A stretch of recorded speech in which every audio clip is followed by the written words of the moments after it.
Olá, boa noite a todos. Sou Máximo Colombini, estamos no 105º Encontro dos Médicos Poetas, com Andréa Toledo. Vai falar sobre diálogos entre a literatura, a arte e saúde mental. Com a palavra, Andréa. Boa noite, pessoal. Bom, vamos começar então essa conversa aqui de literatura, arte, saúde mental, os diálogos entre essas modalidades, vamos falar assim, né? E falando de uma forma didática, arte, literatura, né? Então, literatura está dentro da arte, então foi mais uma divisão para ficar mais didático. E o título que eu coloquei aqui foi A Terceira Margem do Indizível, né?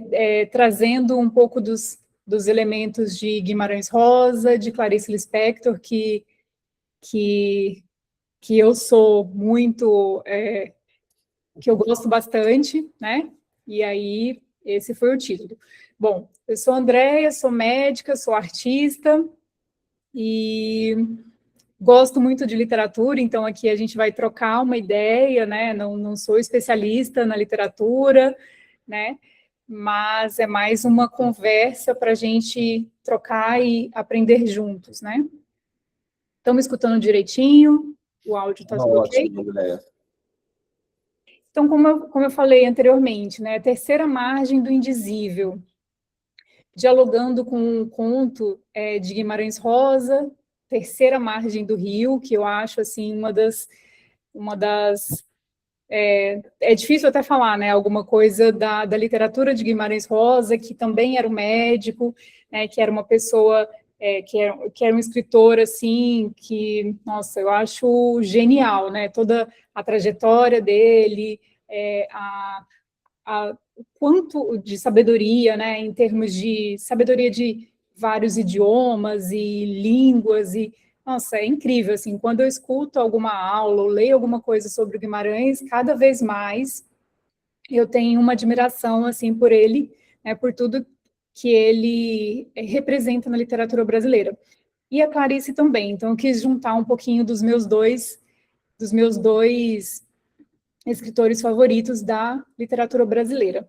E eu achei muito interessante, eu li um texto que o Érico Veríssimo fala sobre os dois, né? Sobre Clarice, sobre Guimarães. Ele fala que eles adotaram uma manipulação da linguagem para explorar a interioridade humana, para tentar descrever o indescritível, exprimir o inexprimível, né? Então, só dois grandes nomes da literatura para conseguir ter esse alcance, essa potência, né, nessa literatura, nesses textos que eles escreveram, né, e deixaram aqui um legado maravilhoso, né, que nós temos hoje. Aqui eu fiz uma montagem, assim, eu gosto sempre de fazer com outros que eu admiro muito também da literatura, e alguns deles eu vou falar aqui, tá? Não dá para falar de todos pelo tempo, né? Mas vamos tentar conversar um pouquinho aqui desses nomes aí da literatura mundial.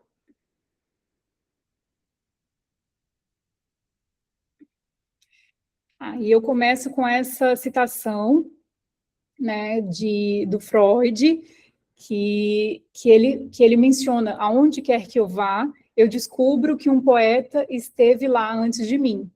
E eu acho isso, assim, belíssimo, né, por ele enaltecer a poesia, a literatura, né, ele que fez uma grande revolução na medicina de sua época, né, na ciência, e aí ele trouxe esses elementos, né, foi onde ele foi buscar ali na arte, na literatura, né, foi onde ele buscou elementos para trazer ali na sua, e criar, desenvolver tudo que ele desenvolveu, né, e que hoje tem várias abordagens, mas todas ali com esse grande revolucionário, né? E eu acho isso belíssimo, essa frase dele. E a gente vê, assim, que Complexo de Édipo, ele buscou na mitologia, né, entre outras tantas, né, que ele adotou aí usando a literatura.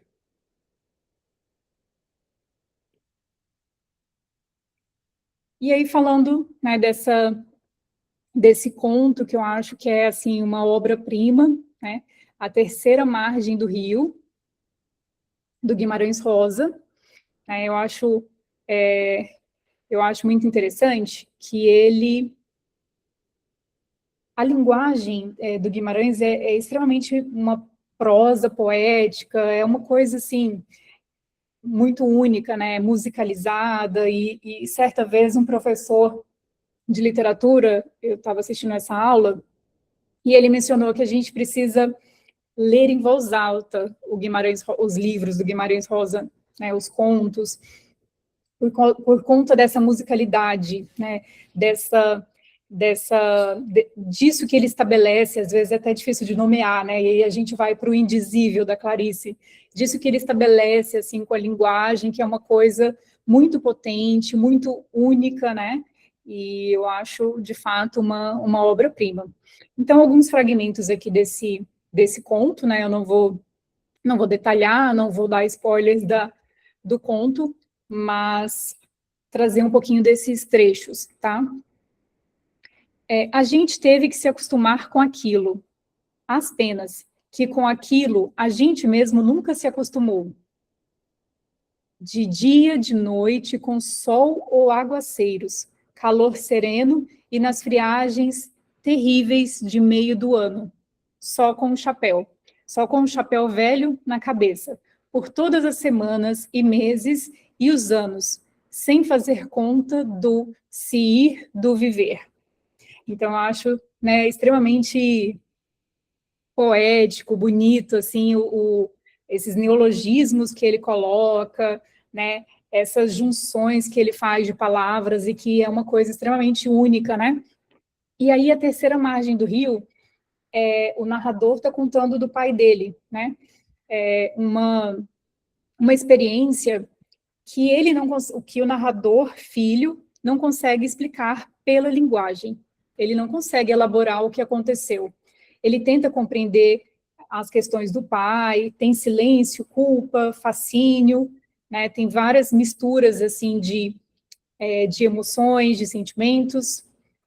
E ao longo do conto, que assim, eu acho que mesmo quem conhece a história vale reler, eu acho que é uma releitura que a gente faz e que a gente vai descobrindo, porque a gente começa a olhar para novas camadas, para novos elementos, né?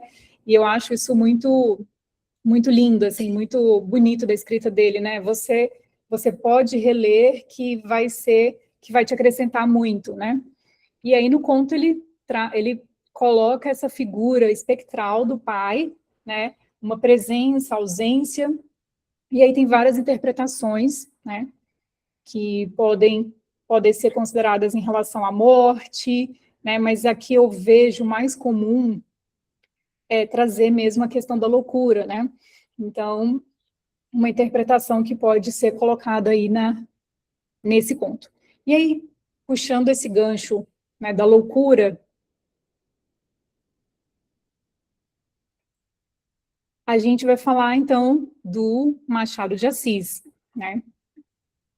Machado de Assis também, um nome muito importante da nossa literatura. Ele traz o Alienista, né? E aí um trechinho aqui do Alienista a loucura, objeto dos meus estudos, era até agora uma ilha perdida no oceano da razão. Começa a suspeitar que é um continente. Então, é muito interessante também a linguagem que o Machado de Assis usa, né?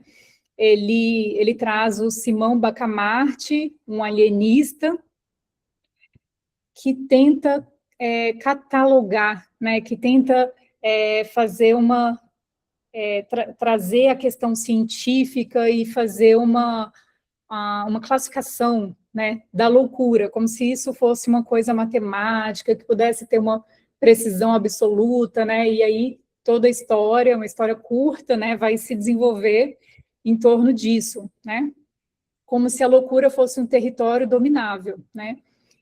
E a loucura e aí o Machado, né, o Machado de Assis vai construir essa crítica, essa ironia, né, bem clássico da escrita do Machado de Assis, né, e ele traz essa questão de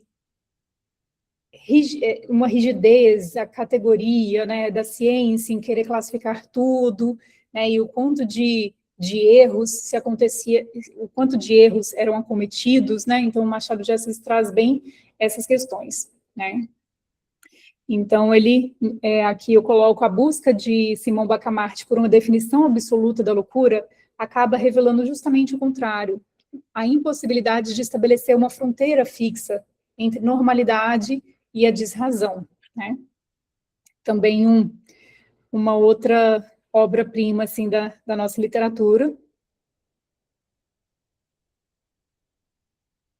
Acho que passou 2, espera aí. E aí, fazendo o encontro aí, né, de duas histórias que se aproximam muito, né,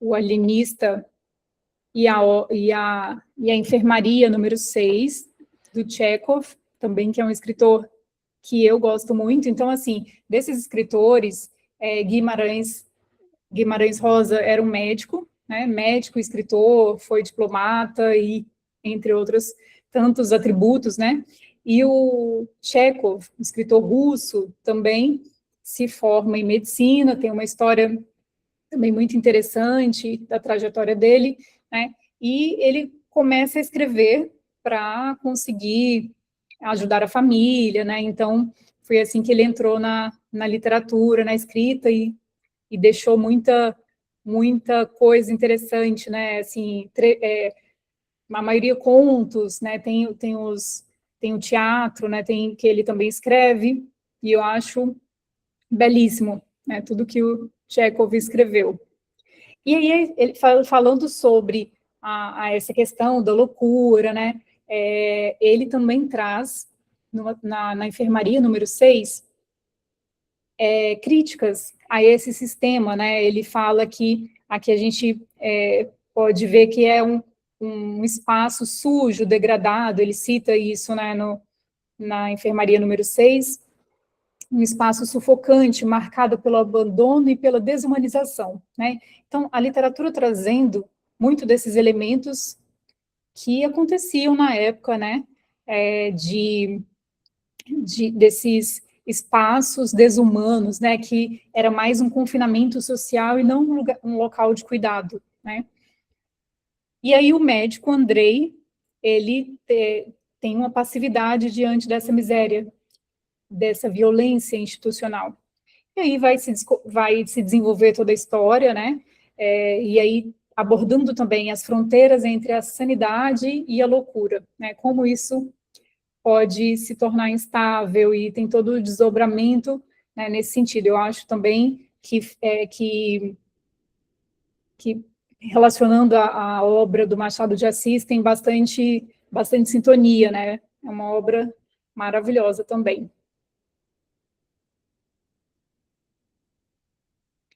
E aí a gente chega em Lima Barreto, assim, Lima Barreto, que é bem interessante. Eu tenho estudado um pouco mais da biografia dele, das obras, né, fora do que a gente tradicionalmente estuda na escola, na literatura tradicional. E aí tem hoje eu acho que tem muito estudo em cima da trajetória do Lima Barreto, né, e tem uma história muito interessante, com várias questões tristes, várias questões, né, que são tristes, assim, da trajetória dele, né, e aí entra novamente a questão da loucura, né, esse enigma da condição humana, que foi abordado por diversos escritores, diversos autores, mas vários deles tiveram a sua vida atravessada pela loucura, né, e assim, muitos usaram a escrita para contornar, para desafiar esse sofrimento que pode ser considerado indizível, né? Que tem várias camadas, que tem vários desdobramentos, né, em torno disso. E Lima Barreto foi um desses, né? Assim, ele traz a história do pai dele, né? Do pai dele que foi o pai dele que foi internado num manicômio, né? Ele perde a mãe muito cedo, e aí ele tem questões com o álcool, né?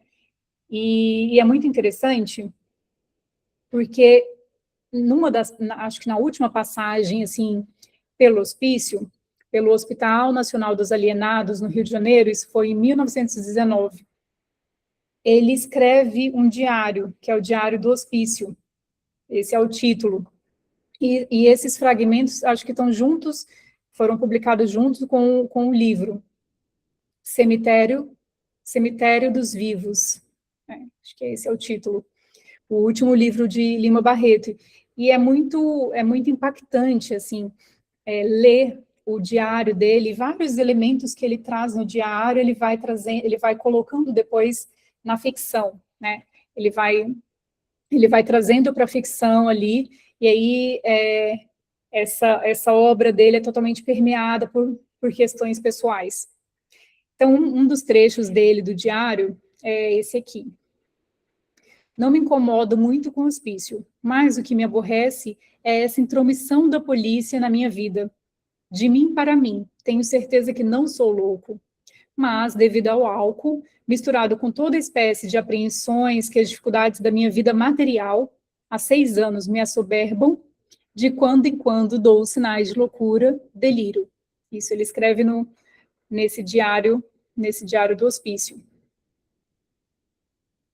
Então, escrito em primeira pessoa, o texto assume a forma de diário íntimo, na qual Lima Barreto registra o cotidiano da internação, enquanto ele reflete sobre o sofrimento, sobre a exclusão, a fragilidade da condição humana. Então, ele ressalta ali as pessoas que estão internadas no diário, ele faz uma descrição, assim, muito lúcida, é bem interessante. Não sei quem já leu o Diário do Hospício, mas ele faz uma reflexão lúcida sobre as pessoas que chegam, classe social, questões de gênero, raça, ele coloca tudo isso, né, e ele cria esse documento, né. É interessante que ele fala também, ele cita o psiquiatra Juliano Moreiro, né, e ele fala dele que é um médico, um médico afetuoso, ele descreve isso também, é bem interessante.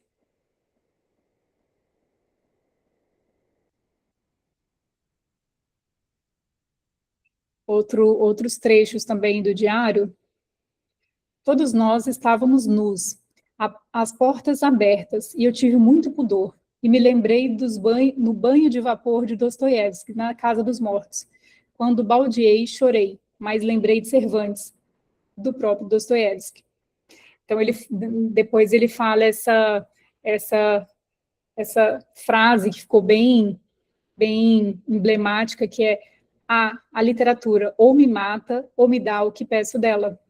Então, ele foi aquele escritor que estava batalhando para entrar na Academia Brasileira de Letras, né? Tentou 3 vezes, tentou fazer suas publicações e por conta de todas essas questões, é uma pessoa, as biógrafas dele colocam que Lima tem suas contradições também, né? E como todo ser humano, né? Mas é isso, assim, então ele pede para a literatura dar o que ele precisa, né, que é esse reconhecimento, ele busca um certo reconhecimento, embora em várias questões ele também critique os escritores que estão ali na academia, né, então ele tem várias críticas também. Então existe essa ambiguidade do Lima, mas ao mesmo tempo essa literatura belíssima que tem muita coisa interessante que acho que a gente precisa, né, como brasileiros, reconhecer cada vez mais essas obras, né?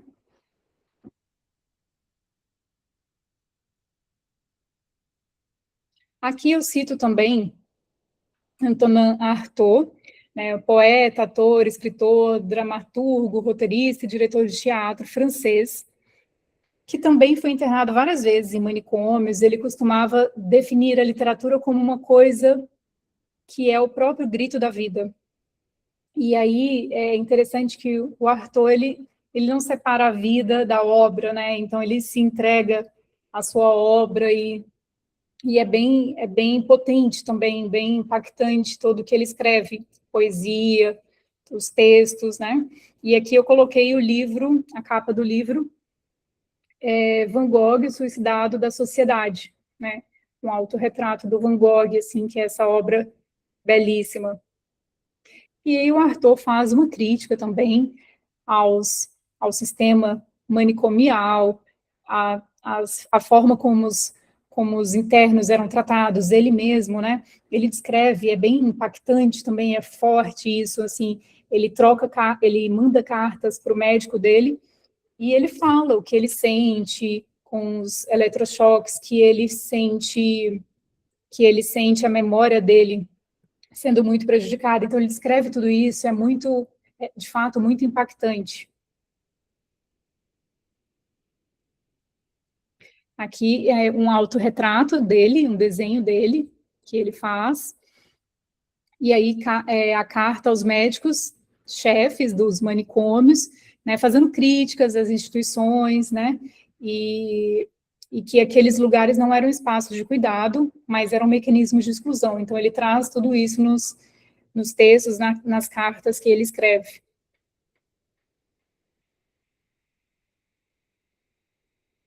Aqui eu trago também uma das minhas escritoras favoritas, que é a Virginia Woolf. E aí tem bastante coisa, não dá para a gente conversar muito sobre, mas tem um grupo de estudos wolfianos que os pesquisadores se debruçam muito nos livros, nos contos. A Virginia escreveu ensaios, tem uma obra muito vasta, né? E nos diários dela também. Então, é muito interessante porque tira um pouco aquela imagem da escritora que morre no final da vida, que se suicida, né?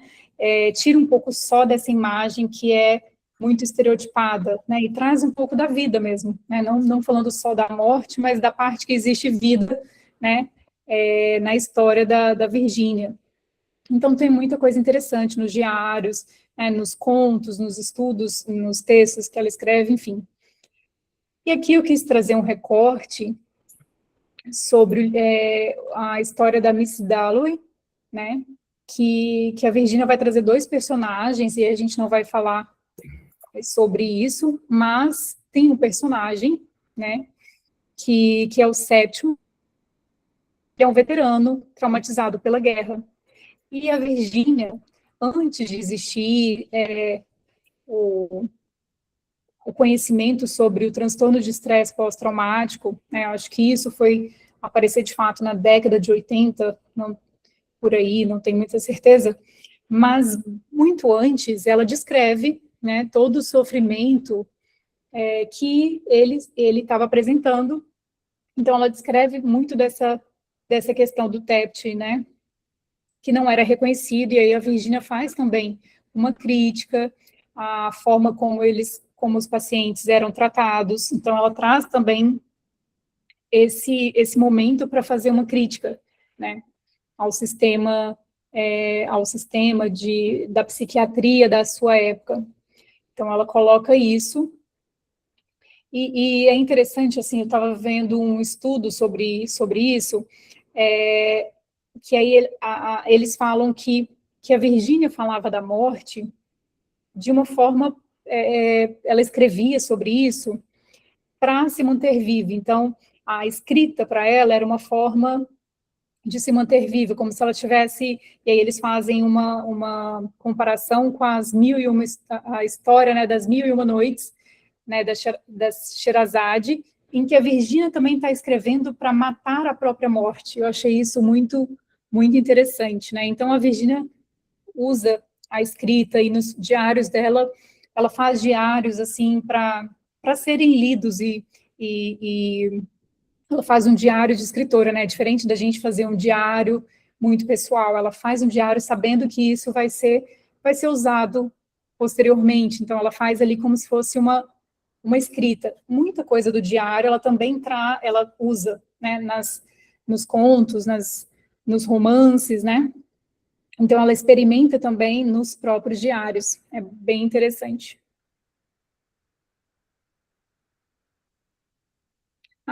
Aqui, só para mencionar, uma pintura feita pela irmã da Virgínia, a Vanessa Bell. Ela está pintando a Virgínia, né? Então, a irmã dela era uma artista plástica que participava também do grupo, né, de reuniões intelectuais que a Virgínia participava. Então, Virgínia foi uma escritora muito que deixou muitos trabalhos, muitas obras, né? É bem interessante a acompanhar esse percurso dela, eu gosto bastante.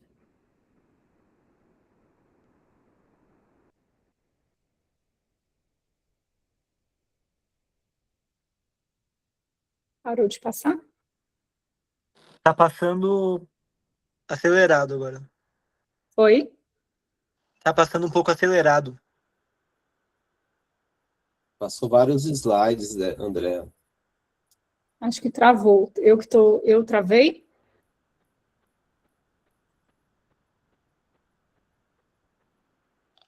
Estamos te ouvindo.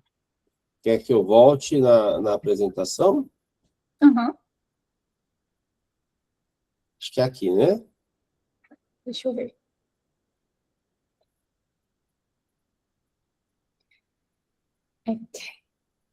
Já deu quanto tempo que agora eu me perdi?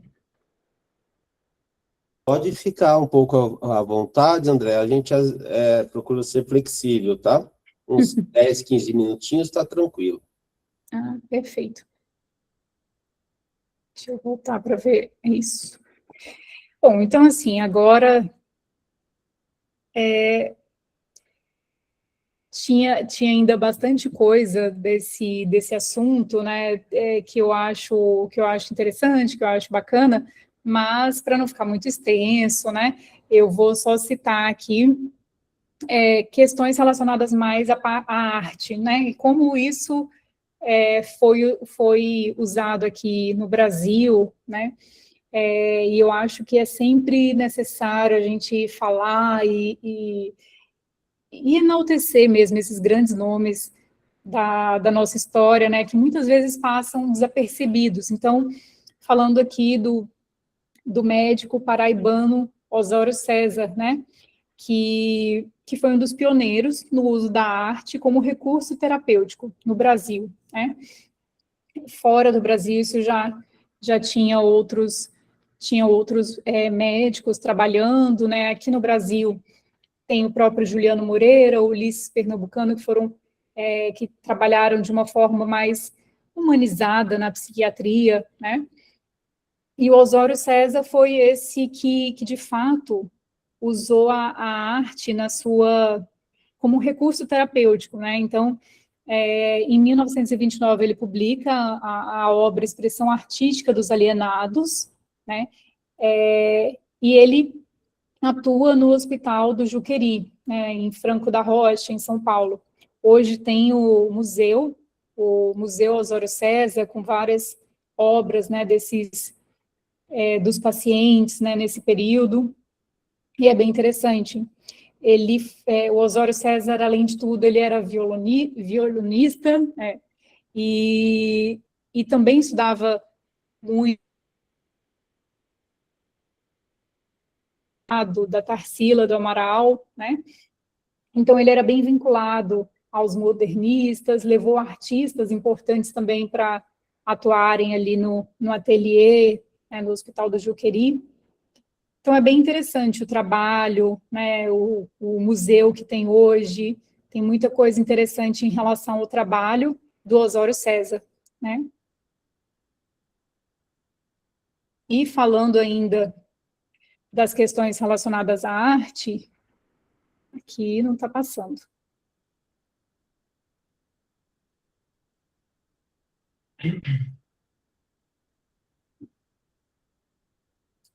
Passou bastante.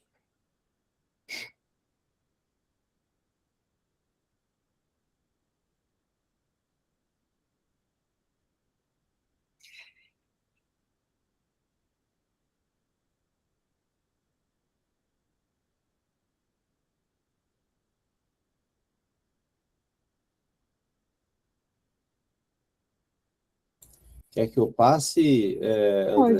Pode passar na próxima a, a página seguinte do Osório César. Essa. Mas isso, essa. E aí a doutora Nise da Silveira, né, que tem um trabalho também belíssimo, né, uma psiquiatra que tem um reconhecimento internacional, e mudou a forma como a loucura era tratada no Brasil, né, na sua época. Então, as práticas violentas que eram feitas, lobotomias, né, insulinoterapia, ela foi totalmente contrária a tudo isso, e ela defendia uma clínica baseada no afeto, né, na escuta e na expressão simbólica. Então, é bem interessante porque ela se correspondeu com Jung, né, e foi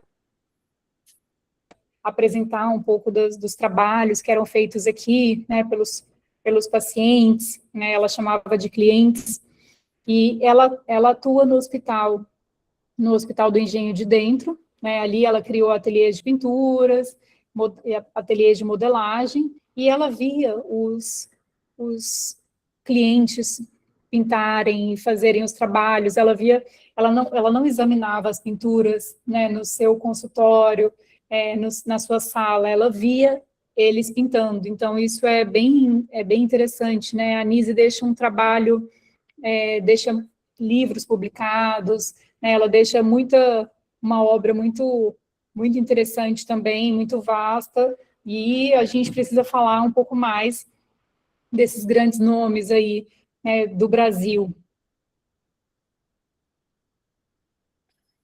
Pode passar mais um.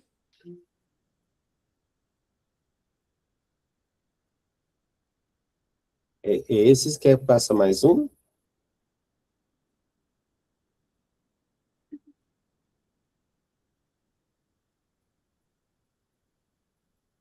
André, quer que passe mais um slide ou é esse?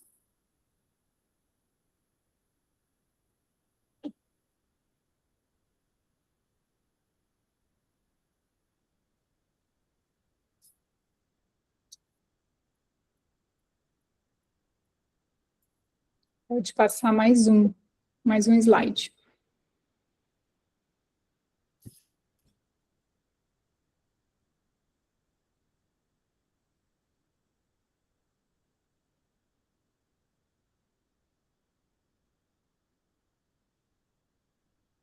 É esse?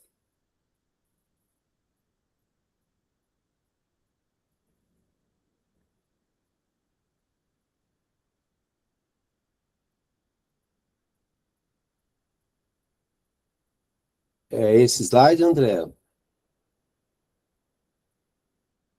Está com a imagem congelada.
Voltei.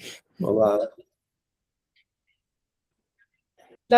Estava dando para escutar o que eu estava falando? Ou travou? Congelou a imagem um pouquinho, mas acho que é esse o slide, está certo? Sim.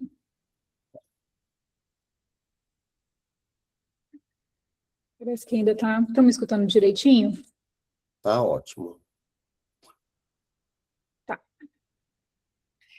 E aí, por fim, eu citei só esse que era um psiquiatra e historiador da arte, alemão, né, que foi ainda que foi assim um dos protagonistas, né, desse estudo e desse trabalho, né, em que se reunia desenhos dos próprios pacientes, né, e de outras instituições também, com o objetivo de estudar as capacidades terapêuticas do trabalho criativo e o valor estético dessas criações.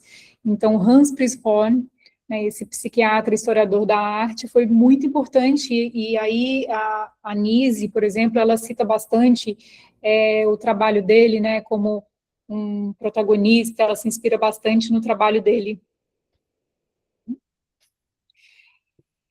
E é isso. Excelente, André, parabéns, viu? Muito Obrigada. boa apresentação. Gostaria de abrir para perguntas, considerações, fiquem à vontade. Nossa, excelente palestra, viu? Eu adoro o Tristinho de Policarpo Quaresma e eu não sabia dessa trajetória toda do Lima Barreto. Muito bom, viu? É muito interessante, né? Assim, eu estava estudando isso a Lília Schwartz, que faz uma segunda biografia do Policarpo Quaresma, tem outras, eu acho que na UFRJ, a professora Beatriz Rezende, se não me engano, também trabalha com literatura comparada e trabalha bastante questões sobre o Lima, e aí traz muito dessa outra parte, assim, desses diários, que aí a gente consegue entender mais, assim, dos dramas vividos, né, e eu acho, nossa, eu vou lendo ali, você fica quase chora, assim, de ver que aquilo não é uma ficção, foi o que ele enfrentou de fato, né, então, muito impactante, né.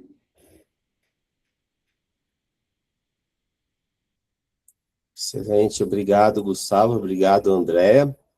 Mais alguém gostaria de fazer alguma consideração, pergunta?